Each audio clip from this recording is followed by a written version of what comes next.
जाते हैं, किंतु अतिथि होने का आचार व्यवहार नहीं जानते। देखते ही नहीं कि पांव किधर आ रहे हैं। मेहमानों को निमंत्रण दे देते हैं, परंतु ये तक नहीं जानते कि उनका मार्ग काटा नहीं जाता है।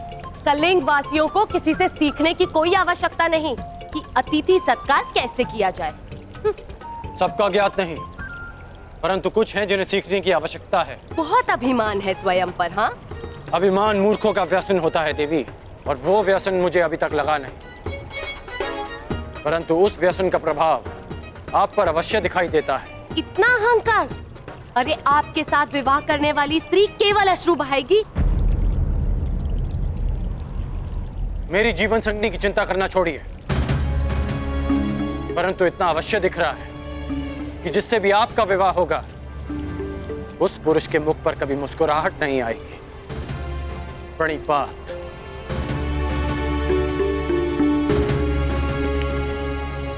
हाँ, अभिमानी। चलो, कम से कम ये तो ज्ञात हो गया कि राजकुमारी को किससे विवाह नहीं करना चाहिए। कलिंग की राजसभा में आप सभी आगंतुकों का हम स्वागत करते हैं। हमें आशा है कि आपकी सेवा में कोई त्रुटि ना हुई होगी। आज हमारी पुत्री कलिंग की राजकुमारी भानुमति का स्वयंवर है, इसलिए ना कोई चुनौती होगी और ना ही कोई स्पर्धा। आर्य पद्धति के अनुसार राजकुमारी भानुमति आपके समक्ष उपस्थित होंगी।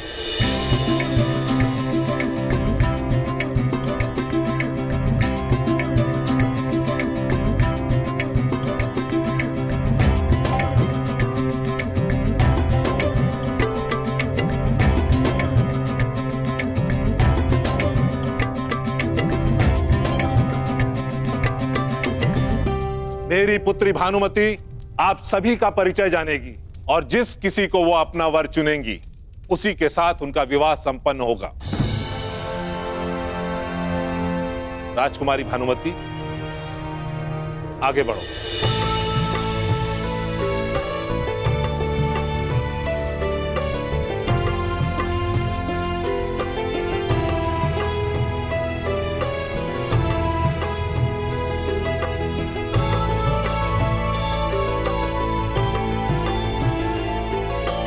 ये है मद्रपति, महाराज शल्य, तलवार चलाने और मल्ल युद्ध में निपुण। इनका युद्ध कौशल समस्त आर्यवर्त में विख्यात है।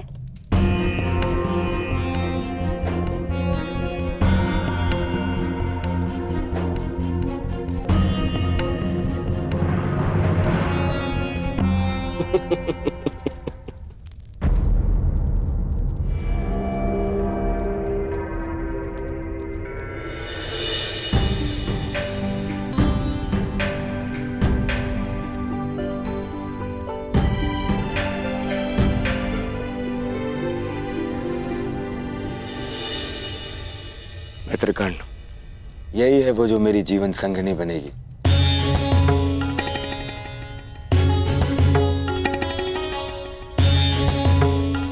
कदाचित पूर्णिमा के पश्चात हम दोनों का विवाह एक साथ ही होगा। मित्र, तुम भूल रहे हो कि यह स्वयंवर कुमारी भानुमति का है। यहां चुनने का अधिकार केवल उन्हें है। यदि ऐसा है तो उसे दुर्योधन को चुनना होगा। अब भानुमति का विवाह दुर्योधन से ही होगा।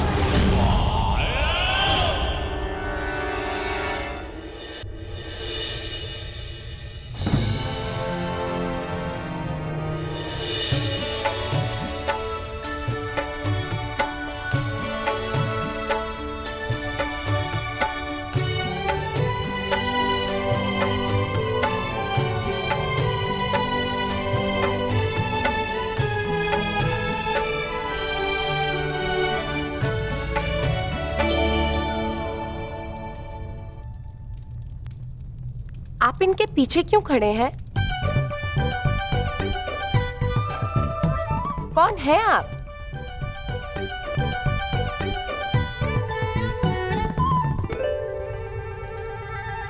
मैं कर्ण हूं। कर्ण?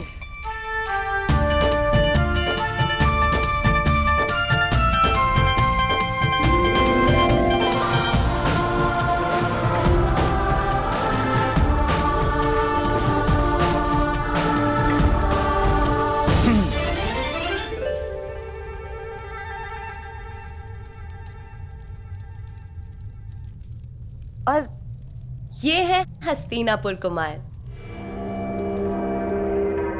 सम्राट धृतराष्ट्र के पुत्र।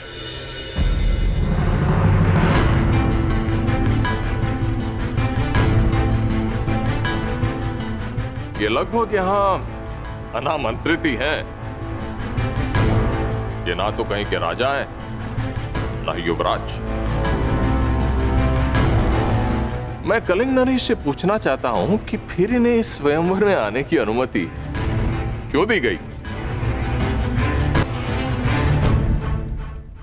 इन्हें अनुमति मैंने दी है शल्यराज, सम्राट धृतराष्ट्र के अनुग्रह पर।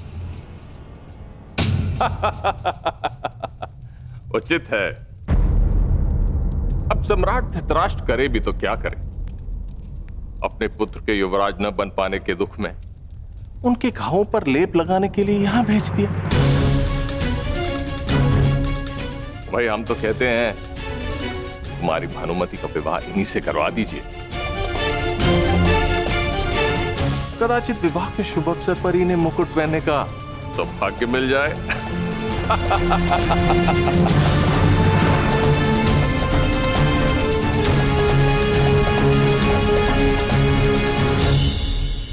राजकुमारी भानुमति किससे विवाह करेगी, ये उसका अधिकार है, आपका नहीं शल्यराज।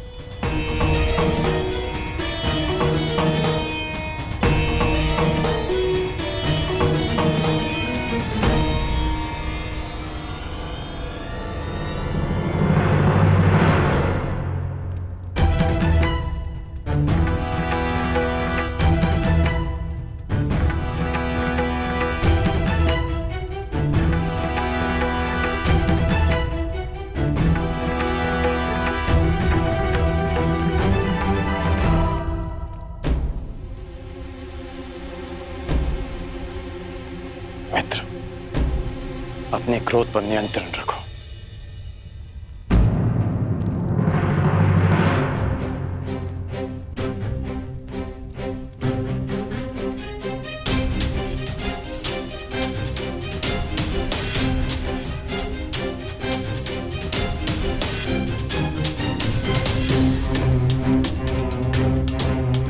पांडव नामक कांटे के वृक्ष से अगला शूल तुम्हें न चुभ जाए, इसलिए युधिष्ठिर से पहले तुम्हें विवाह करना ही होगा।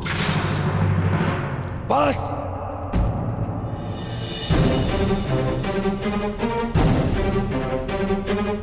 नहीं मित्र, मित्र!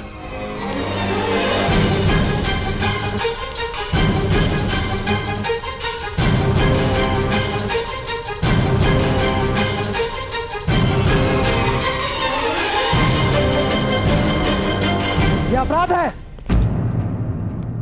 ये स्वयंवर नहीं हरण है। स्वयंवर कहो या हरण, मैंने भानुमति का वरण कर लिया है।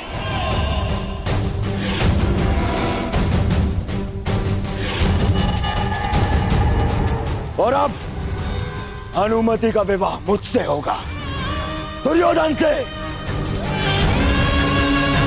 और ये मैं अपने बल पर करूंगा, अपने पिता के अनुग्रह पर नहीं।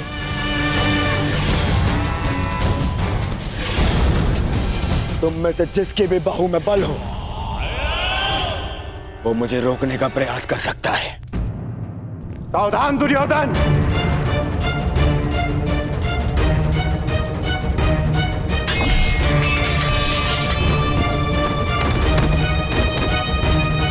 अरे स्वयंवर में हस्तिनापुर का आमंत्रित कुमार स्वयंवर का हरण कर ले, ये हस्तिनापुर की मर्यादा का हनन है और नारी की गरिमा का भी। युवराज का अनुज होने के नाते मैं ये नहीं देख पाऊंगा। आज आप मुझे मत रोकेगा।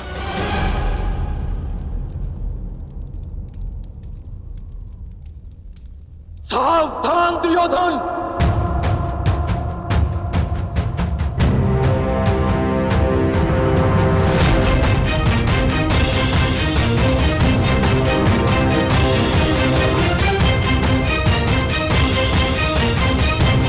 या तो राजकुमारी भानुमति को छोड़ो या फिर युद्ध के लिए प्रस्तुत हो जाओ। अब मैं भानुमति को छोड़ूंगा और न ही तुम्हारे साथ मैं युद्ध करूंगा अर्जुन।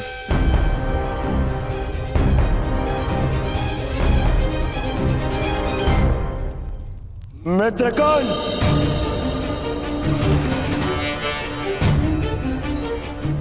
जिस प्रयोजन से मैं तुम्हें साथ लाया उसे सिद्ध करो।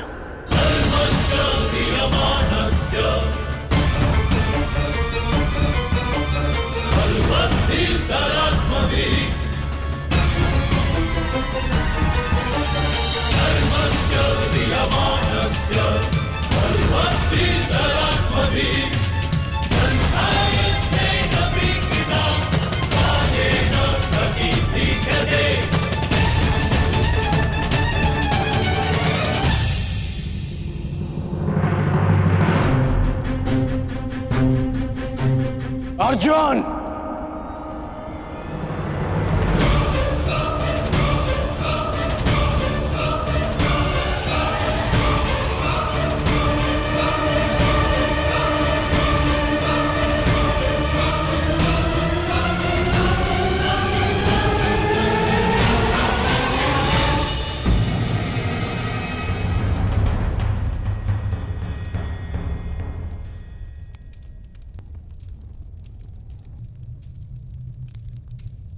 आज तुमसे ये युद्ध मेरा मंतव्य नहीं, कर्तव्य है। मैं यहां कुमार दुर्योधन की ढाल बनकर आया हूं।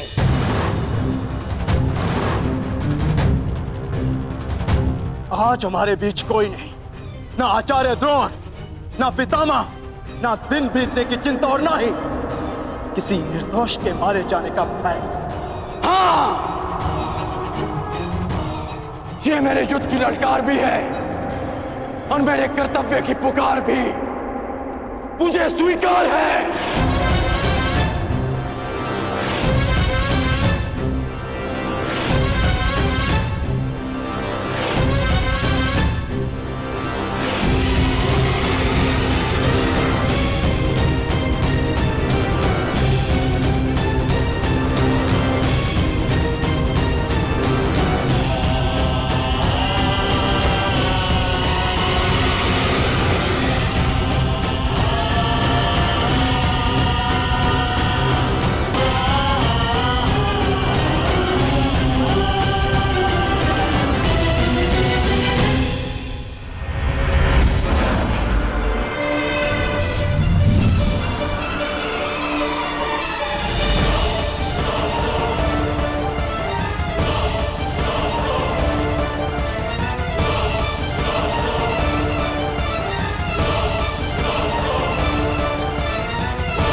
रुक जाओ।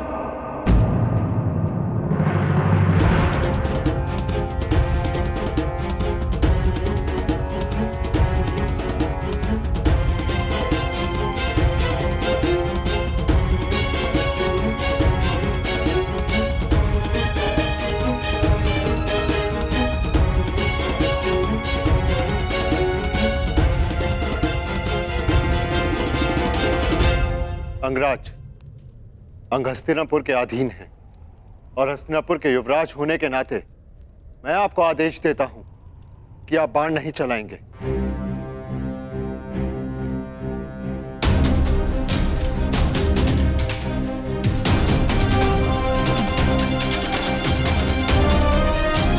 और अर्जुन, यदि तुम्हें अपने ज्येष्ठ भ्राता का तनिक भी मान है तो तुम प्रहार नहीं करोगे। परंतु क्यों भ्राताश्री? क्योंकि हस्तिनापुर यदि हाथ है तो हम सब उसकी उंगलियां हैं और एक ही हाथ की उंगलियां एक दूसरे को नहीं मारती।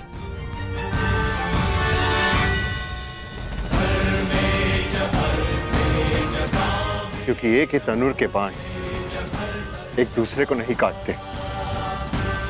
दुर्योधन ने उचित किया या अनुचित, ये एक पारिवारिक प्रकरण है। इसका निर्णय हस्तिनापुर में लिया जाएगा, यहां नहीं।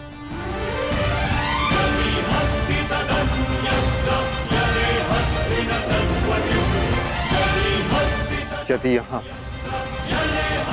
हस्तिनापुर के कुमारों के मध्य संघर्ष हुआ तो हस्तिनापुर उपहास का पात्र बन जाएगा। परंतु यह युद्ध मेरे और कर्ण के मध्य है।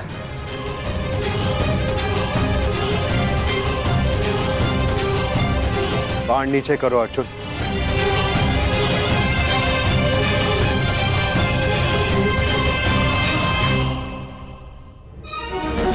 रंगराज, इस समय अनुज दुर्योधन के प्रतिनिधि हैं।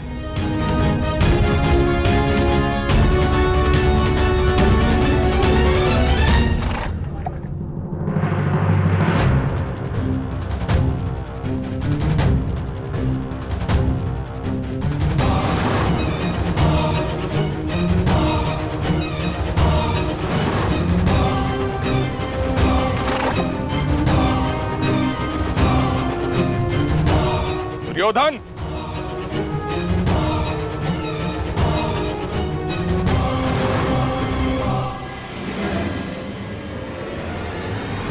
मेरे मार्ग में मत आइए मद्र नरेश। मेरा परामर्श है आप सही मार्ग पर वापस आ जाएं। हस्तिनापुर कुमार, राजकुमारी भानुमति को छोड़ दो या फिर अपनी धृष्टता का परिणाम भुगतने के लिए तैयार हो जाइए।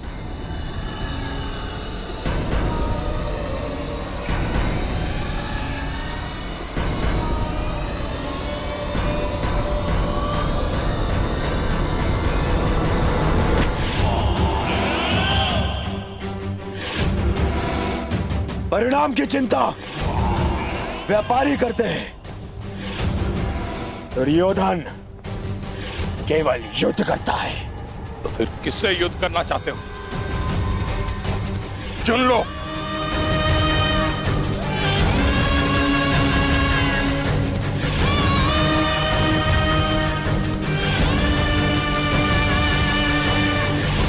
इससे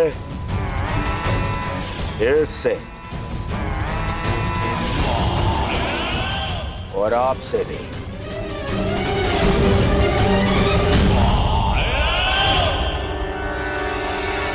युवराज युधिष्ठिर, यदि कोई और दिन होता तो आपके इस तर्क की काट अवश्य प्रस्तुत करता, परंतु आज मेरे मित्र को मेरी सहायता की आवश्यकता है।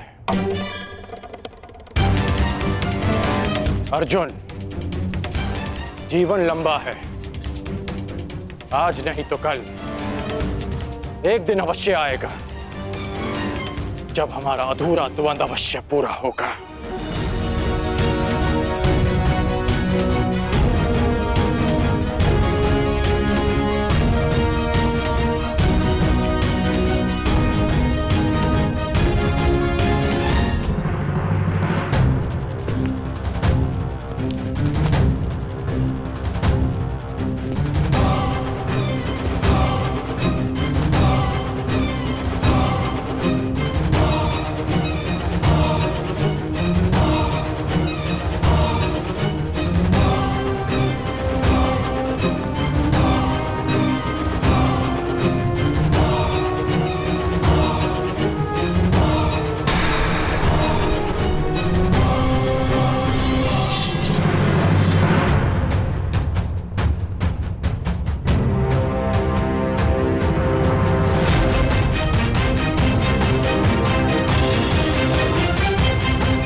भाईगण, तो मेरी चिंता छोड़ो, भानुमति को रोको।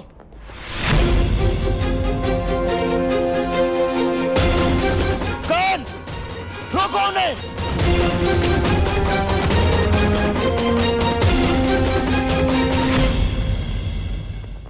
तुम्हारा मान और प्राण सुप्रिया का उत्तरदायित्व है।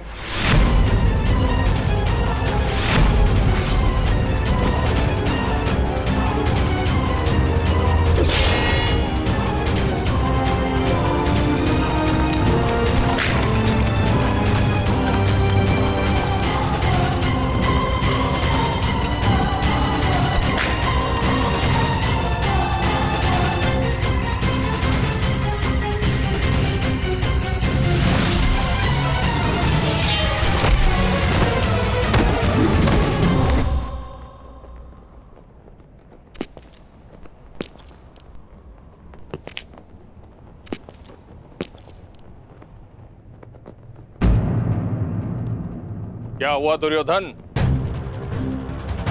बहुत बड़ी बड़ी बातें कर रहे थे और अपनी सहायता के लिए एक सूत पुत्र को बुला रहे। एक समय वो था जब गंगा पुत्र देवव्रत ने अकेले 3 काशी कन्याओं का हरण किया था,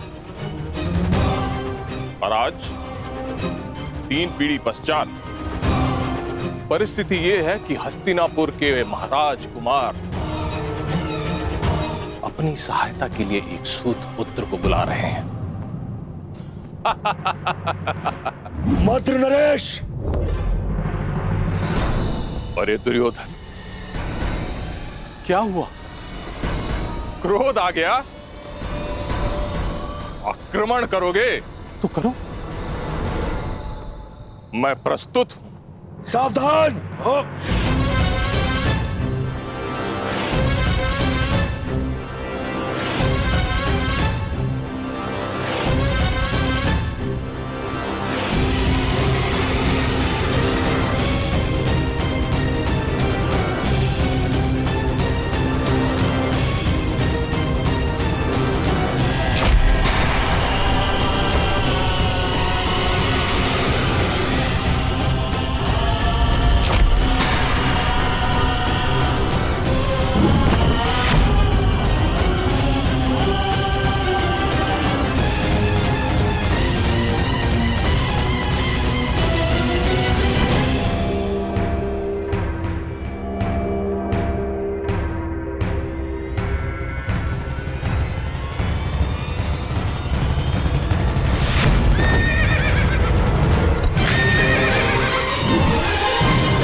ना हिलने का प्रयास करना और ना राजकुमारी भानुमति को स्पर्श करने का, वरना अपने प्राण से जाओगे।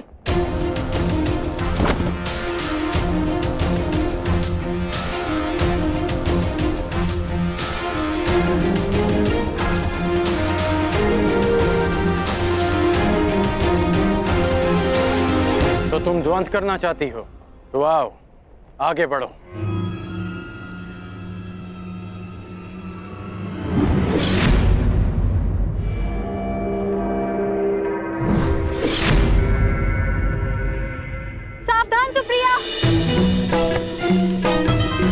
कुमारियों के हाथ में मेहंदी शोभा देती है, खड़क नहीं। और सच्चे वीर पुरुष को हरण करना शोभा नहीं देता।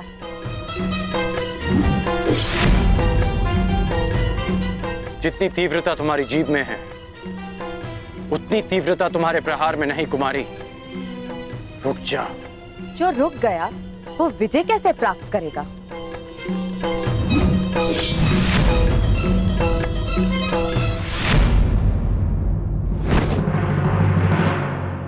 शत्रु का क्रोध शल्य के जीवन का अमृत है।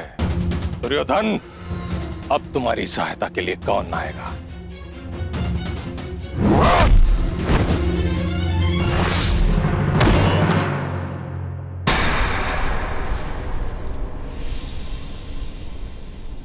बस हुआ, खेल समाप्त।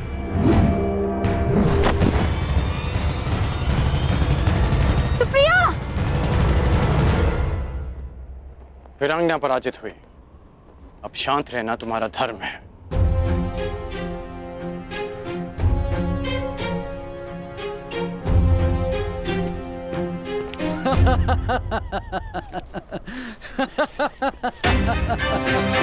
बस करो हस्तिनापुर युवराज, क्यों कौरव वंश को लज्जा रहे हो? अपनी गदा उठाने के लायक तो हो नहीं, भानुमति को कैसे ले जाओगे? हम सबका अपमान करने वाले, देखते हैं अपना मान कैसे बचा पाओगे। अपमान का प्रतिकार है शत्रु के प्राण।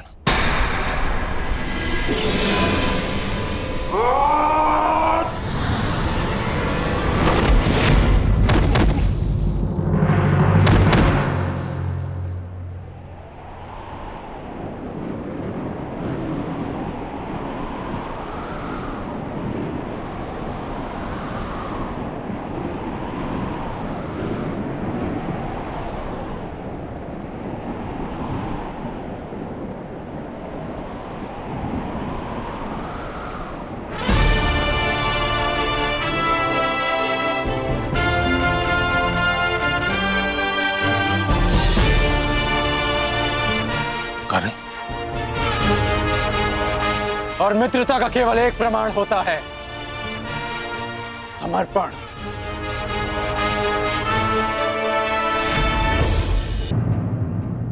एक मित्र के लिए सबको शत्रु बना लेना मूर्खता है युवराज। जरासंध एक था, इसलिए तुम जीत गए। मगर हम अनेक हैं, हमें कैसे हराओगे?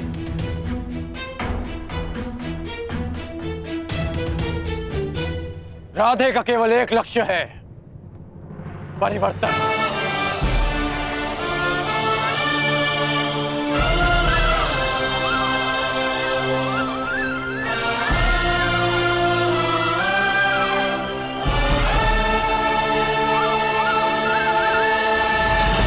यदि किसी में भी बल है तो आगे बढ़ो।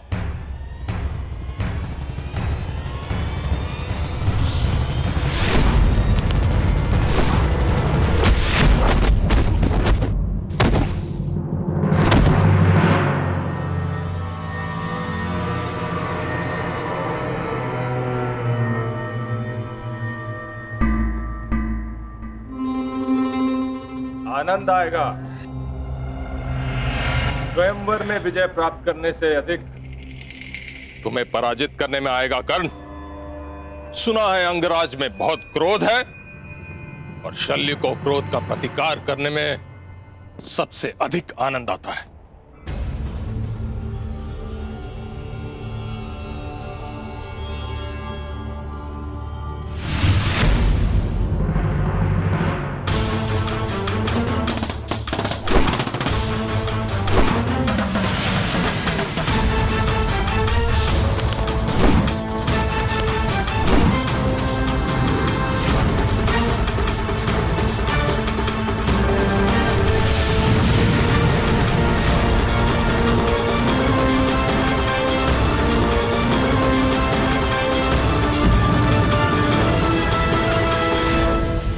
जितने कठोर तुम्हारे बाण हैं कर्ण, उतना ही कठोर तुम्हारा हठ भी है।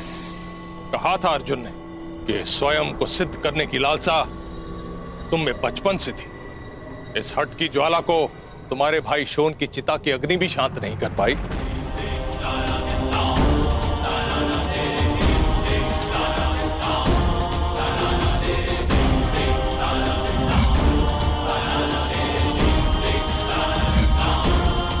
क्रोध आ रहा है कर्ण।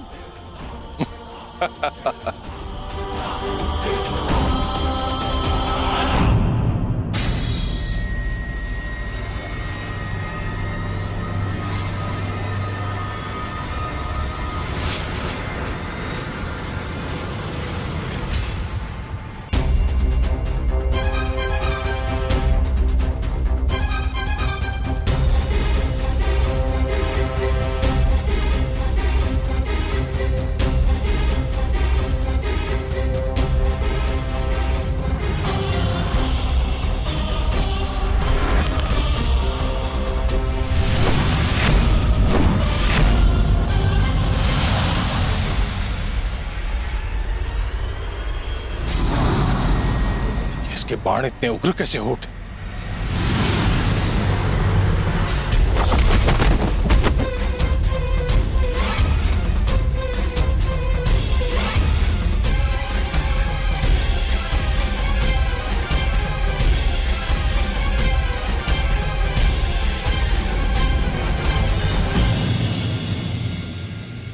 तुम्हारे क्रोध से मुझे शक्ति मिलनी चाहिए थी, फिर ऐसा क्यों नहीं हुआ? क्योंकि भले ही शत्रु द्वारा किया गया क्रोध आपका सबसे बड़ा शस्त्र है, परंतु शत्रु द्वारा उत्पन्न किया गया क्रोध कर्ण का सबसे प्रबल अस्त्र है। सूर्य और दीपक में जो अंतर है, वही अंतर कर्ण और अन्य योद्धाओं में है। आज आपने सूर्य को सामान्य दीपक समझकर हाथ में लेने की भूल की। आज गुरु परशुराम का शिष्य कर्ण आपके सामने खड़ा है। वो गुरु परशुराम जिन्होंने मेरी दुर्बलता को, मेरे क्रोध को मेरी सबसे बड़ी शक्ति में परिवर्तित कर दिया। अब आप शक्तिहीन हैं। आप मेरे बाणों का तेज नहीं सह पाएंगे और ना ही मेरे नागपाश का बंधन तोड़ पाएंगे।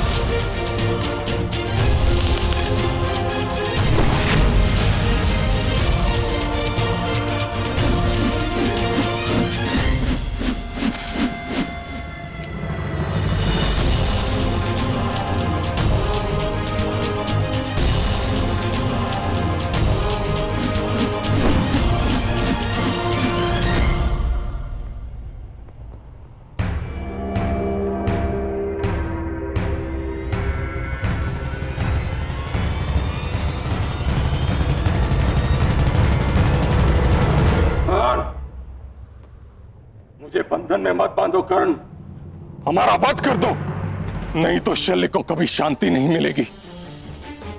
जैसे सूर्य को राहु के ग्रहण से सदा भय रहता है, अगर हम जीवित बच गए, हम राहु की तरह तुम्हारी कुंडली पर छा जाएंगे कर्ण। सदा सदा के लिए तुम्हें ग्रास जाएंगे। हमें मुक्त करो कर्ण। राधे चुनौती समाप्त करता है, चुनौती देने वालों को नहीं। आपकी चुनौती समाप्त हुई, इसलिए अब यह युद्ध भी समाप्त हुआ।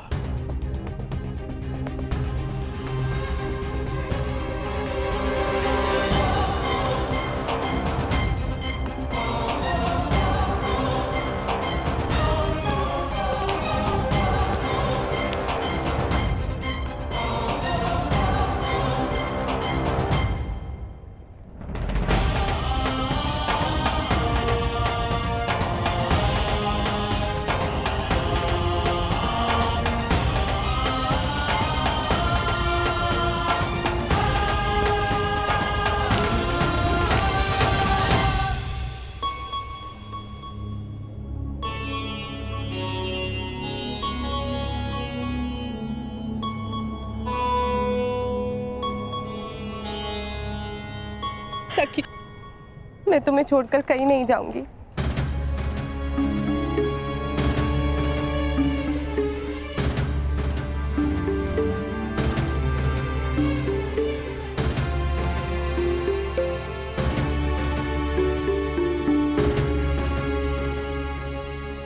मेरा अनुमान सही सिद्ध हुआ मित्र। मैंने तुम्हें यहाँ लाकर कोई भूल नहीं की।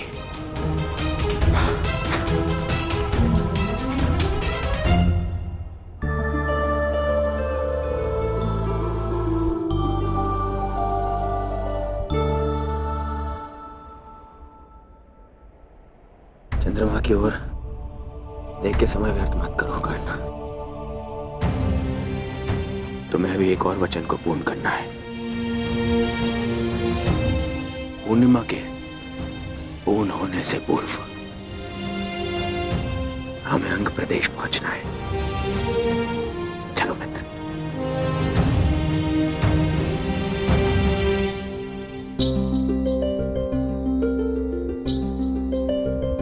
हर दिन कुछ बढ़कर मुझे सताने का प्रयास ना करो चंद्रदेव। तुम्हारे पूर्ण होने से पूर्व ही मेरा कर्ण अपना वचन पूर्ण करेगा। मेरे जीवन का सूर्य मेरा कर्ण मेरे समक्ष प्रस्तुत होगा।